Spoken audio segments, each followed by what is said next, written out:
Next step, we've got a double act. You know, it's good night from me and it's good night from him, right?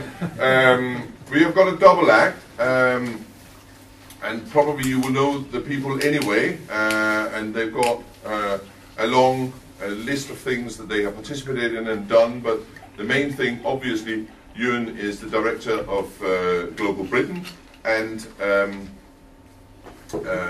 Robert is the director of the Bruges group, and they are talking about how will trading and economics work outside the EU, and I think that's going to be a main pillar, definitely for the Yes campaign in the future referendum.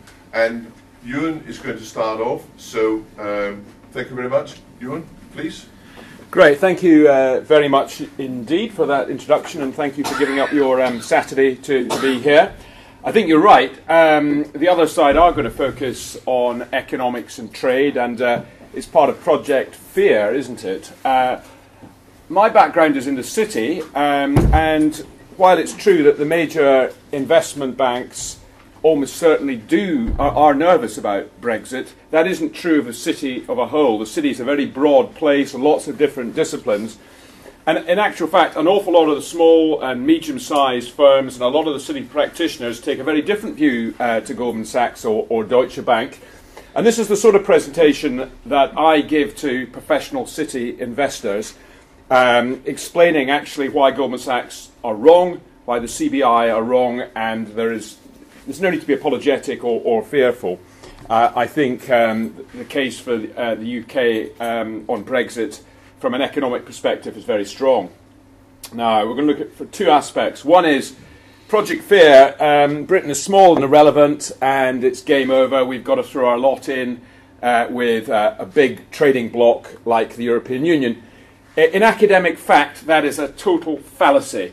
These charts are quite messy, but if you want them, we can send them round to you afterwards. There is no correlation whatsoever between the size of your GDP or the size of your country and the wealth of your nation. Britain is one of the richest countries in the world. It's not the richest. Luxembourg's the richest small country. Norway's the second richest small country. Then Qatar, Switzerland, Australia. But you'll see that many from this chart here of the richest countries on earth are actually tiny countries. The exceptions are America, Germany, France, and Britain, and to an extent Australia and Canada. And if anything, actually there's a correlation in this modern internet world with being small and rich, rather than... So if people say, well, we're too small to stand on our feet, I think the first point is to say size doesn't matter, it's the policies that matter you follow. You know, if Britain chooses to follow dumb economic policies post-Brexit, we will not be rich. Let's be quite clear about that. But if we adopt relatively sensible, open, liberal policies, we could debate what that means, there's every reason to believe that we can be one of the richest countries on earth. So size doesn't matter, it's irrelevant. The second thing is the world is changing very rapidly indeed. Countries in red are eurozone countries. We've looked at it over two time horizons. We've looked at it from 2009 and 2005. 2009 chosen because that's the eye of the credit storm. 2005 gives a more balanced period of prosperity and then a period of difficulty. With the exception of Japan, the Eurozone's economic performance has been lamentable. And actually a number of European countries have done quite well, including Britain, Norway, Switzerland and Sweden, which of course is not part of the Eurozone. So the Euro has not been a success in terms of promoting growth. I think you know that, but I think this quite neatly demonstrates the raw data over a number of different time frames. Third point is global debt is increasing. A lot of people are concerned at the degree of leverage in the global economy. I think there's too much debt in Britain. I think there is too much in America. But in actual fact, total debt levels, ex the banking sector, are not too bad. Government debt's exploded in Britain. That's government there. But actually corporates and households have been paying down debt. Japan's in a class of its own, but you know, Ireland has seen an extraordinary increase in debt over the last few years, as has Portugal, Belgium, Holland, Greece, Spain, etc. So the apparent stabilisation of parts of the eurozone has been based on a massive debt explosion. I'm not a Jeremiah that I've never argued the euro will break, and I still don't believe it will, actually, because I think central banks have awesome power. Now, we could debate that. But the eurozone has caused a seriously suboptimal economic performance and has been largely bailed out by a debt explosion at the periphery. Professionally, I argue the eurozone has bottomed. Actually, I think it's past its existential crisis, but that does not mean to say it is optimal.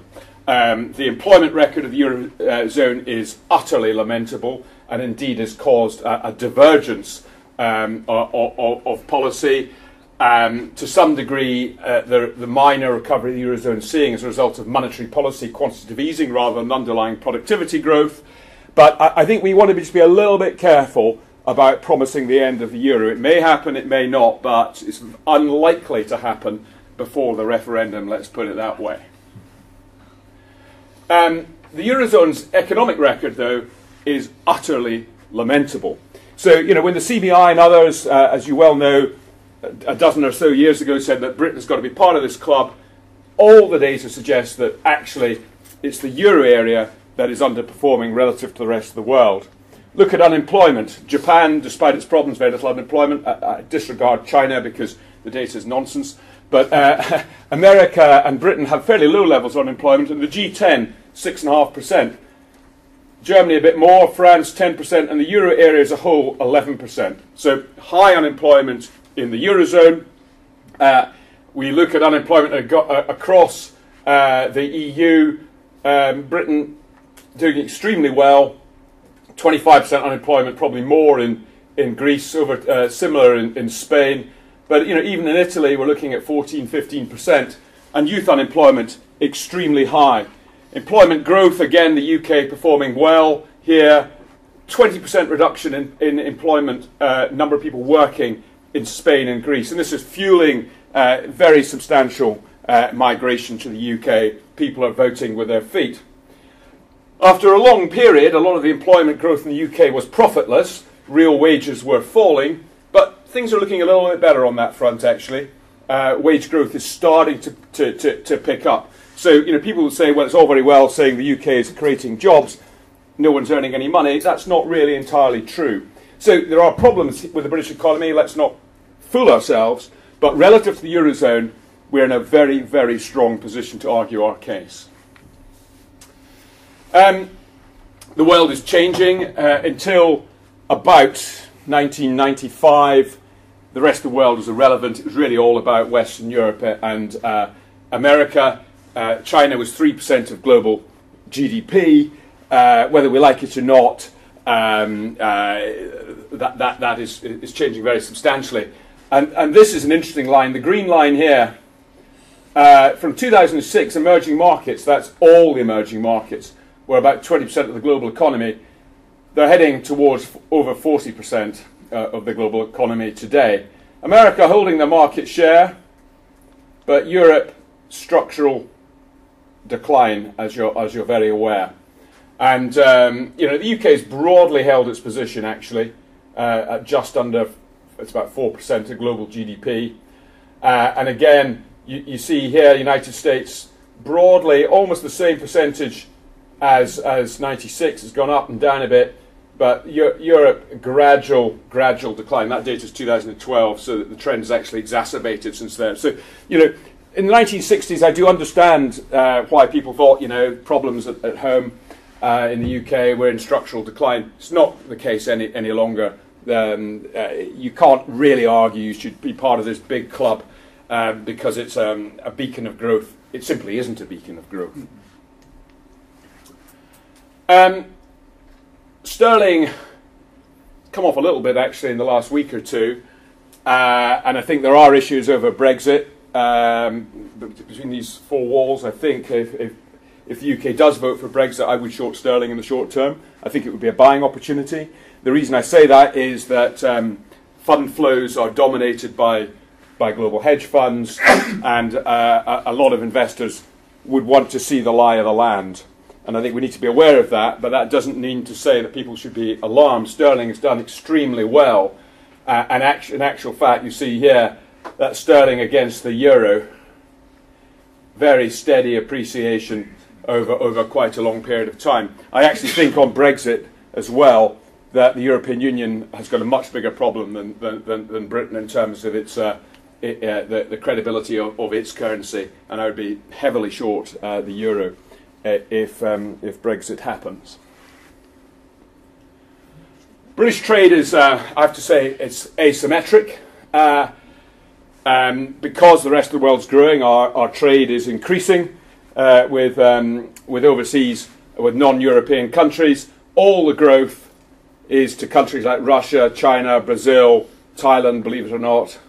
Can't guess what we're exporting there, or that we're importing. South Korea, India, and the very, very little low growth to European countries.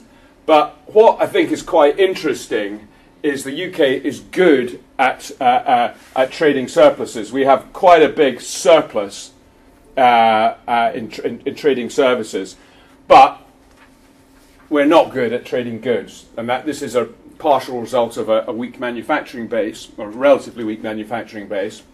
It's 100 billion. That's less than 100 billion. It's 60 or 70 billion. So the UK is running quite a big structural deficit, but we actually run a surplus. I'm not sure if it's in this chart. No, it's we probably won't do that. Yeah, this is we run a surplus with America or the Americas. We're pretty well flat actually with Asia and Africa. Small surplus with Australasia, but a global rest of the world surplus, a massive 100 billion plus deficit with the European Union. And to my mind, and there's some debate about this, that is because there is the single market does have a relatively free market in goods, but it most certainly doesn't have a free market in what we're good at in services. So I think there's a very good question to throw at the Europhiles is why can we make a positive trade balance with the rest of the world and a massive deficit with the European Union. Now that deficit has exploded since 2011, and I think there's two reasons for that explosion. One is the collapse of eurozone economies has meant that we are sucking in imports, and actually we can't particularly export to them because their economies are on their back, but some of it is down to trade barriers in services, and frankly they've had 50 years to sort it and they haven't done it. They've had their parade.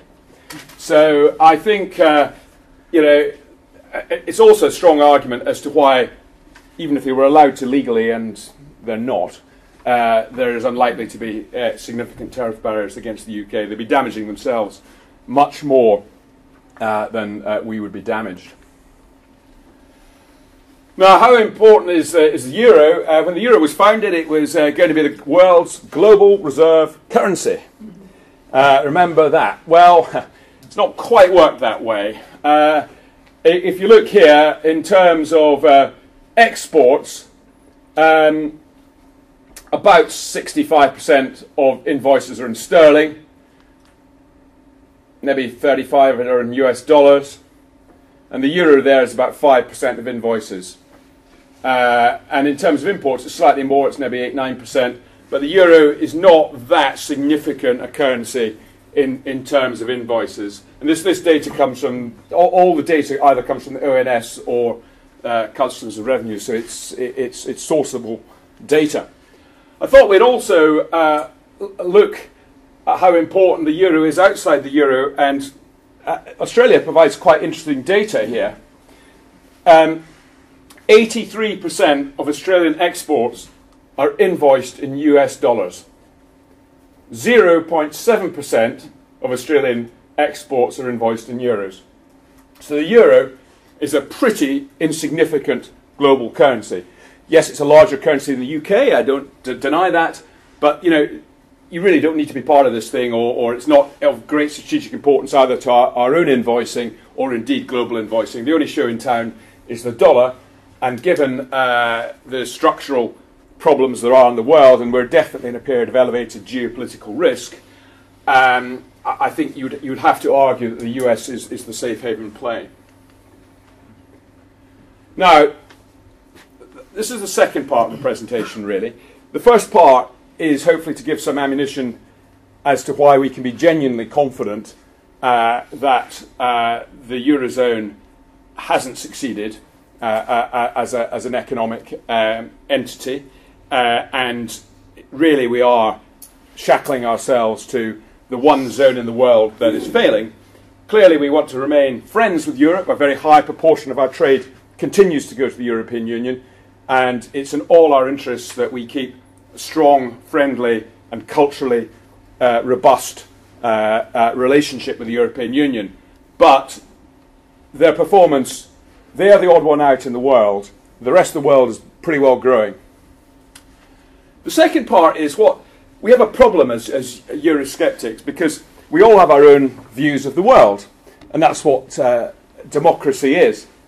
But the other side uses that against us. They say, well, you've got no vision, you're divided. Some are sovereignistas, some are Thatcherites, some are quite far left, some are green activists, and you've got no unified vision of the world.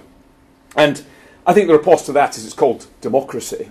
And but what I want to show in the next part of the presentation is that actually Britain has a very, very strong future. Now, some of this is down to historical accident, and I think we need to be careful not to be chauvinistic in terms of the way that we present this data. But we'll go through 6 or 7 large themes which I think should give the population as a whole some confidence. The first is, using the French expression lingua franca, English is the global language. And as you well know, that's a massive strategic advantage, nothing to do with the European Union. We shouldn't be sort of gun-ho about it. Some of it's down to Hollywood, some of it's down to history. But this is interesting. Before the Second World War, the language of science was German. The language of science now, 90% of all academic journals are written in English. Massive advantage for British universities and British children, and it's a huge trading opportunity that we have, and I think is often forgotten. Now, if we can get this to work.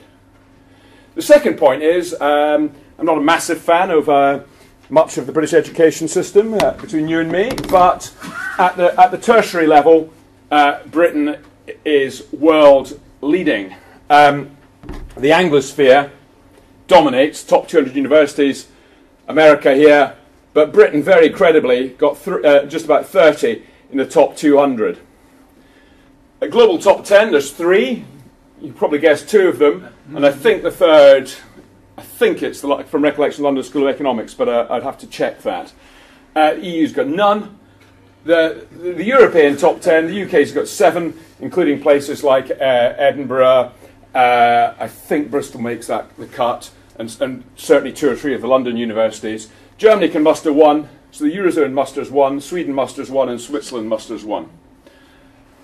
Nobel laureates, some of this is historic data. America dominates, Britain's second. You know, let's be honest, Germany and France have contributed massively as well. But, you know, Britain has played its full role, and tertiary education is a massive export opportunity.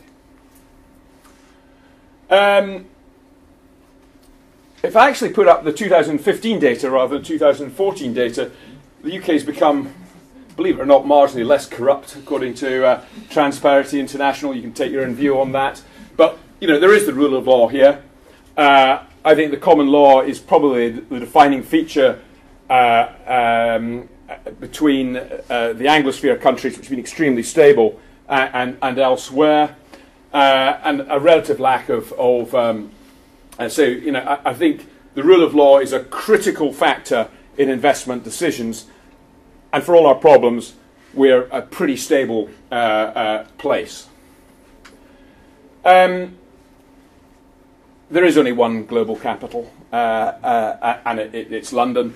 I think it's taken over from New York, but I think London and New York, and these are quite subjective measures, but a number of,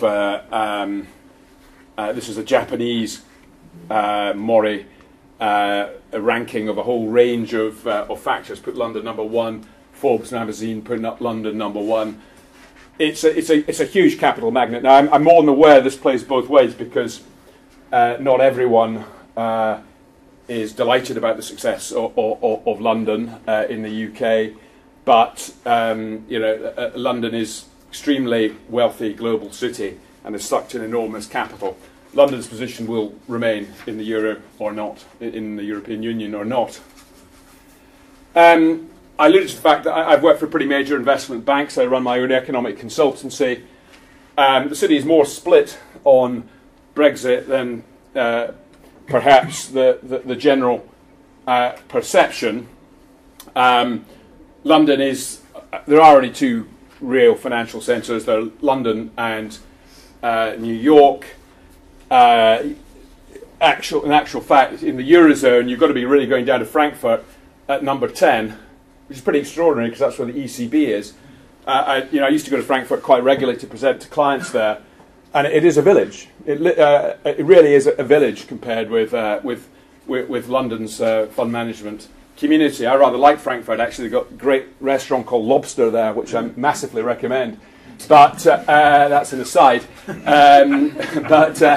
There's no way that Frankfurt is going to challenge London post-Brexit. It's not just about passporting, which I don't really think is much of an issue anyway, but it's about culture, it's about ancillary services, it's about education. There's a whole raft of reasons that Britain ceased to have the reserve currency in 1924. The dollar took over, but actually sterling is traded out, dollars are traded out of London much more than they are in America. But financial services is important. It plays both ways, because a lot of the population hate the financial services industry, and I do see why, to a point. But the power of Goldman Sachs isn't what it was in the popular. In fact, it can be used against them to some degree. But the more serious point is I really don't think the threat is staying in through regulation effectively. British assets are global. Part of this is down to history, but actually only a third of our external assets are in the European Union, 2/3 are overseas. That figure's been fairly static. Natural resources, I'm glad to say Scotland just about voted no last year. Oil's not as important as it was, but given the price, but it's still a massive strategic asset. Britain is one of the top 20 producers of oil. The UK has over 50% of all EU oil and gas production. Is in structural decline. It would be foolish to deny otherwise, but that's a big advantage. Our foreign policy interests are different from Germany's. Germany has to take its gas from Russia. It's got to be nice to Russia. That changes their geopolitical arc compared with our own arc, where we're much more self-sufficient. Defence and security, as you well know, there's only one show in town. It's called America, but Britain is actually one of the major players, and there are only two significant military forces in the European Union. That's France and Britain. Germany spends quite a lot, but it is more of a home guard, really. So if the UK leaves, the European Union has got a massive hole in its defences. But I think we're slightly guilty of underplaying our defence assets. I mean, we're one of only 5 deep blue sea powers. Our special forces are pretty renowned. Intelligence gathering even is extremely strong, and we, for good or ill, maintain our position on the UN Security Council as a permanent member. Strategic assets like Cyprus are very important in terms of listening into what's happening in the Middle East. America uses that asset extensively, and while I have some doubts about the Foreign Office, we do have a strong diplomatic heritage.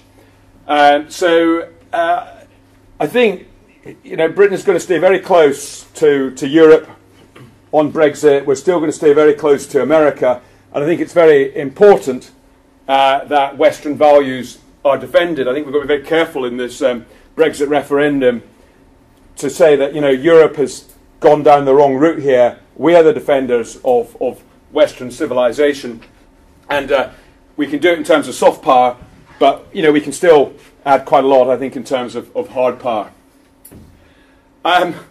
This slide is there for the lefties amongst you. But for good or ill, well spent or not well spent, make your own mind up. Britain is the second biggest donor nation on earth in terms of aid, and plays its full and responsible part. I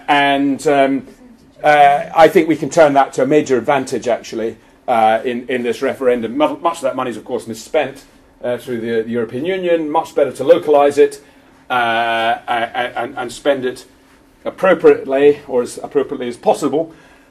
But I think it's an important point, because it confuses the left to an extent. And I think this is a big tent. We can only win if it's a big tent. Soft power is the sort of amalgamation of everything I've talked about. It's everything other than hard power. It's a bit subjective, but in the last 5 years, Britain has either been 1, 2, or 3 each and every year. Pretty extraordinary that America generally isn't number one any longer, given the power of Hollywood and Wall Street and all the rest of it. But the UK is one of the most influential nations on the world, and frankly, our membership of the European Union has very little, if anything, to do with that. So I quite like this chart. I've shown it to some people before, but Britain is a member of 96 global organisations. The European Union is one.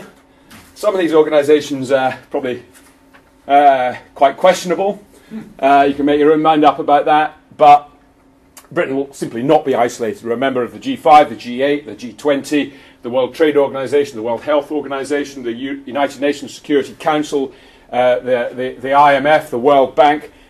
We regain our vote on the World Trade Organization, so to suggest that the UK is isolated is just nonsense. I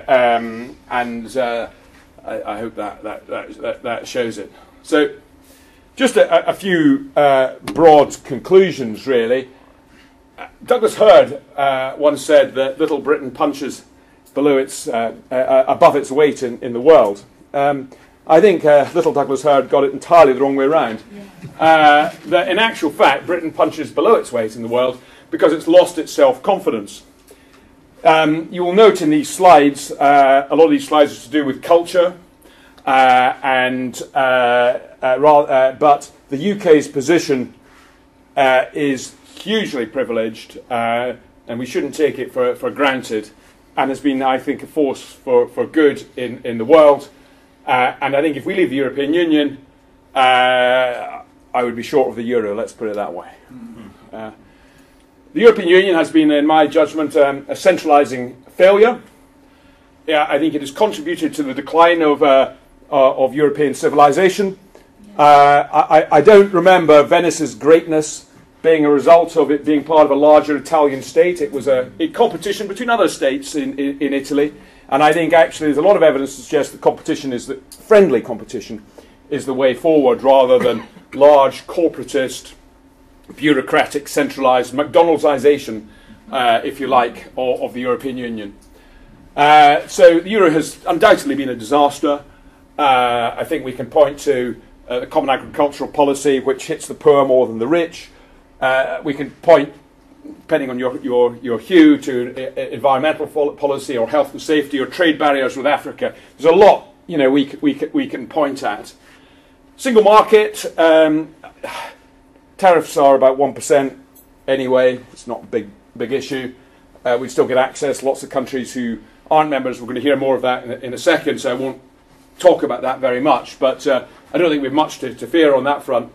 But the UK is... and this is not a chauvinistic point, because I massively appreciate Italian, French, American, Australian, and other countries' civilization. But we have a very, very full part to play in the world in terms of our cultural and educational, business, trading assets, and they're unrelated to our position with Europe. So I think we can present a very, very positive picture. So I think we really have very little to fear, nothing to fear actually, if there's a vote on Brexit. And I think we need to turn that into a positive by saying actually we're going to help European countries, because hopefully on Brexit it will help the EU move away from its disastrous centralisation to a much looser continental area of cooperation, perhaps. But that's for them to decide, not for me to say. So I hope these are some of the arguments that will you can use in the weeks ahead.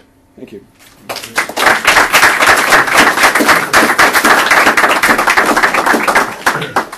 Thank you very much, Ewen.